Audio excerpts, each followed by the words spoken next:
Welcome. We are excited to invite you into the Reclaiming Eve study. We just want to invite you into our lives and where the Lord has been taking us on a journey to really understand what our identity is in Christ.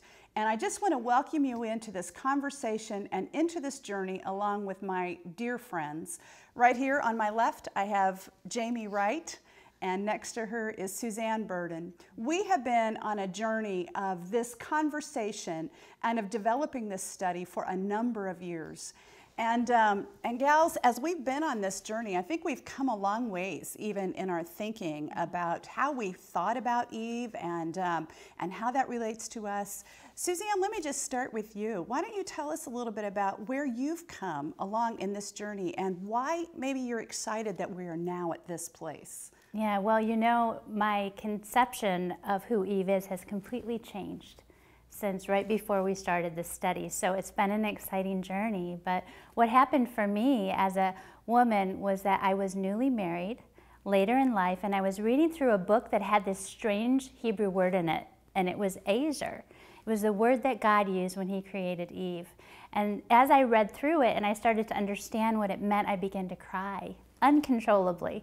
And my husband asked why I was crying, and I couldn't put it into words.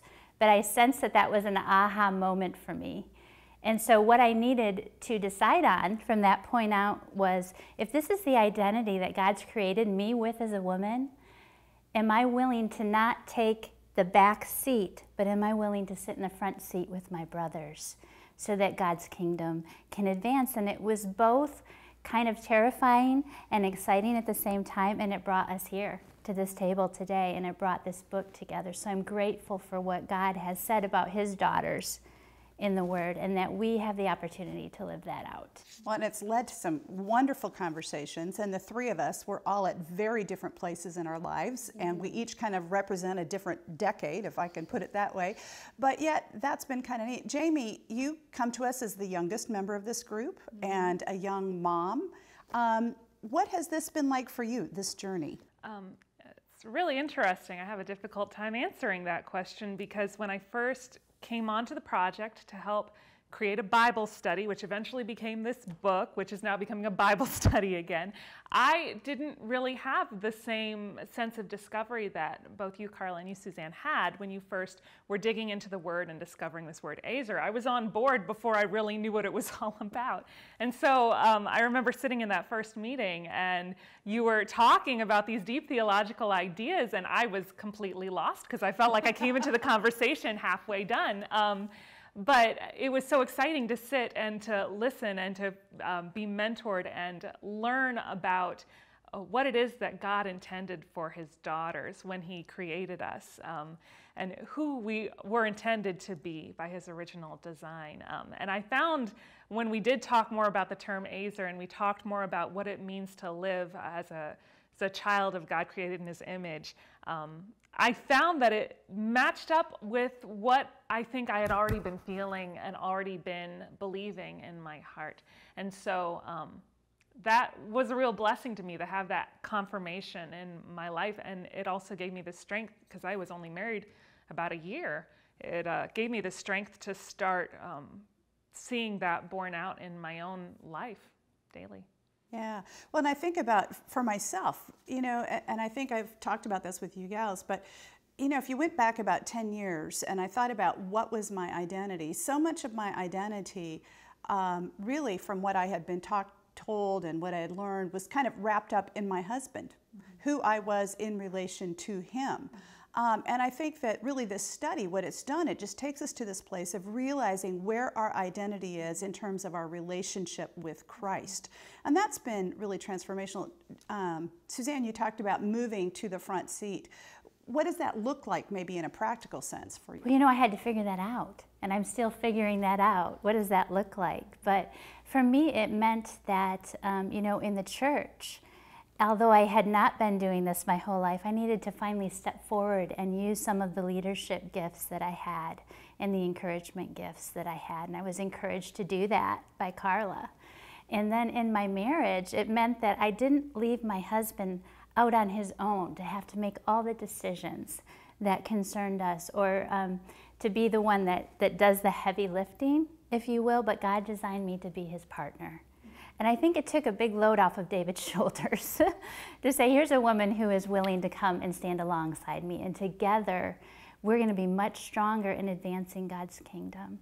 And I feel the same about my brothers outside of marriage. When I was a single woman for 35 years, I look back and think I was partnered up to advance God's kingdom with all of these men in my life, and I want to encourage them to their fullest potential as well. So that's the difference in my outlook now that I'm starting to grab on to what God is saying in Genesis.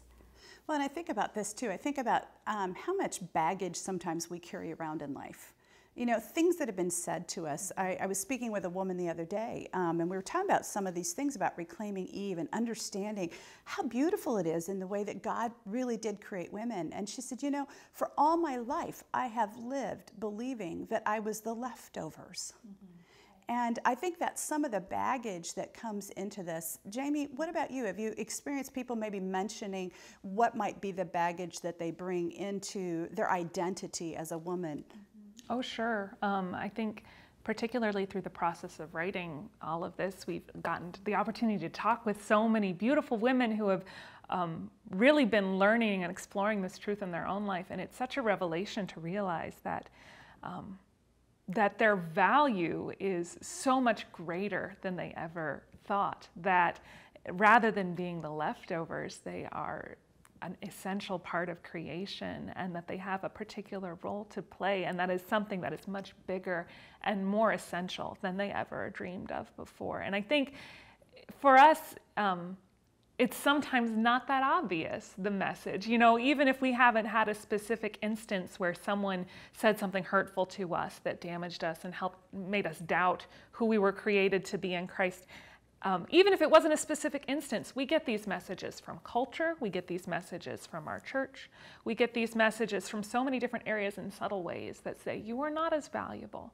you are not as loved, you are not as important as your brothers in Christ or the men in the world. And I feel like it is just such a freeing thing to know that we are valuable, that we are created in God's image, and that He's designed us, far from thinking of us as the leftovers, we're so much more than that to Him. We don't have to let our weaknesses or what we consider to be our deficits define us, right? Because God created every woman, whether she's single or married, whether she's old and feeble or young and vibrant, or anywhere in between, whether she has children or she doesn't have children, to be made in His image and to be a strong power to advance His kingdom.